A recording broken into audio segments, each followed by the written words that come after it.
Most parents work incredibly hard to teach their kids the basics, right? Math, science, reading. But when it comes to how money actually works, well, very few of us are teaching that. Welcome to this Next-Gen Parenting Explainer. Today, we're jumping right into a topic that could literally change your child's future. We're going to break down the absolutely crucial money habits every child needs to learn before they turn 12. So ask yourself, what is the single most valuable life skill that parents often forget to teach? We spend years and years preparing our kids for the real world, yet we completely overlook the one thing they're going to use every single day of their adult lives. The result? You get a lot of adults who earn plenty of money, but completely struggle to manage it. Okay, let's dive into this. Like we said, we rigorously teach math, science, and reading. We check their homework, we hire tutors, we celebrate their good grades. But financial literacy? Not so much. Money decisions are usually just absorbed quietly by kids watching what happens at home. But the good news here is that financial habits start really early, and we have the power to shape them on purpose. Here's our roadmap for today. We're going to start with building a financial foundation, move into smart spending and waiting, cover values, empathy, and giving, talk about learning from financial mistakes, and wrap up with investing for the future. All right, Section 1, building a financial foundation. The very first concept kids need to grasp is that money must be earned. They need to know that those toys and treats they love, they don't just magically appear out of thin air. Money comes from work, developing skills, and providing value. A fantastic way to teach this is by occasionally rewarding them for age-appropriate tasks. But, and this is a really important distinction from the experts, don't pay them for basic chores like keeping their room tidy. Those are just normal household responsibilities. Instead, offer them a chance to earn money for extra tasks, like cleaning out the garage or pulling weeds.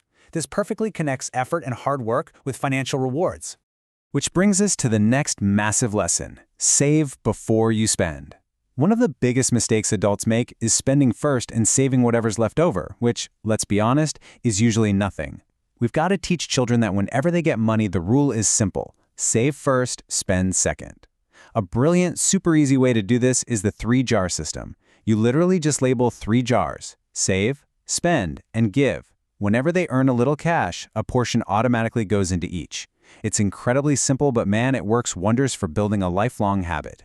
Making this abstract concept of saving visible is absolutely crucial. When children can actually watch their money physically pile up over time, they start to really understand that consistency has power.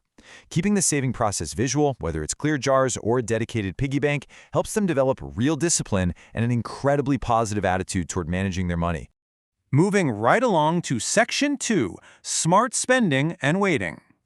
So many adults struggle financially simply because they can't distinguish between needs and wants. Kids are naturally drawn to wants: bright packaging, trendy gadgets, those snacks right at the checkout counter.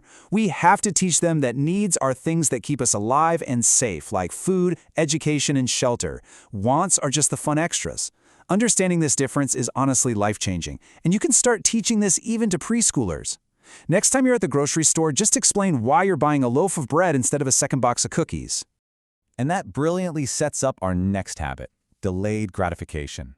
In our world of instant online delivery, teaching a child how to wait is a superpower. It's literally an executive function skill found in highly successful people. Instead of buying something immediately, teach them to save toward a goal. If they want a new toy today, have them save for it over 2 weeks. When they actually have to wait for that reward, they are actively building patience and real self-control. This connects directly to basic budgeting. Even young kids can grasp intentional choices when you make it easy to understand. Imagine handing a child a 100-rupee note. How are they going to divide it? Maybe 30% goes to saving, 60% to spending, and 10% to giving. Budgeting simply shows them that money isn't random, it follows a pattern. And when they control the pattern, they make intentional choices instead of impulsive ones. Okay, Section 3, values, empathy, and giving. Let's talk about the comparison trap. Kids face peer pressure so early now.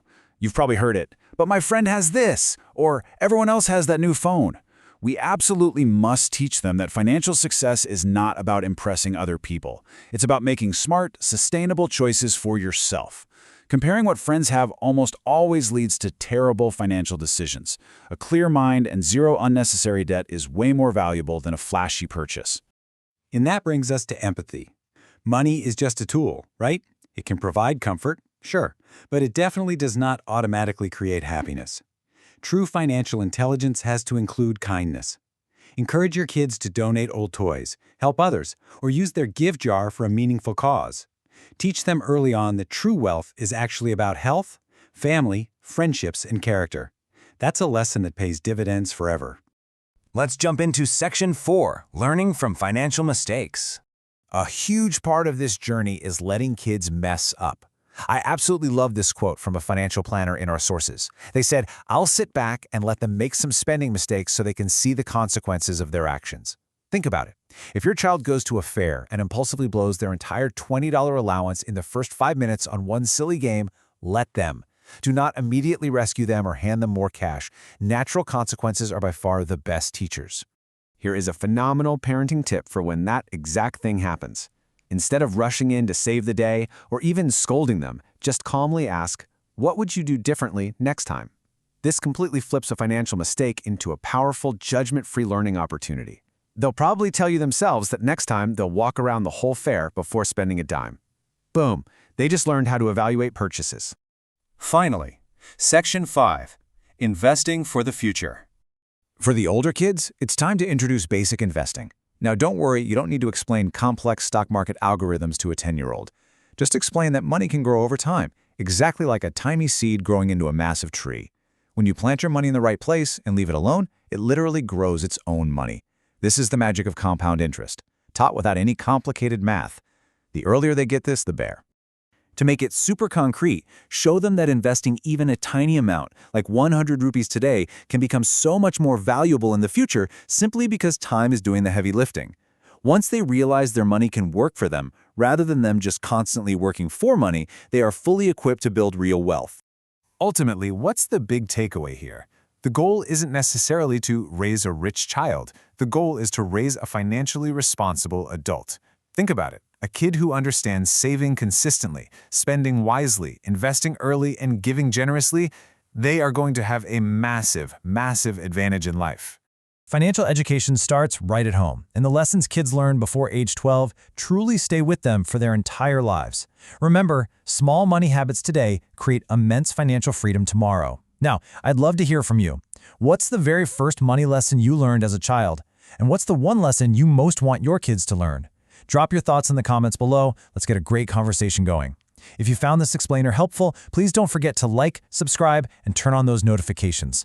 Together, let's raise confident, responsible, and financially smart kids. See you next time.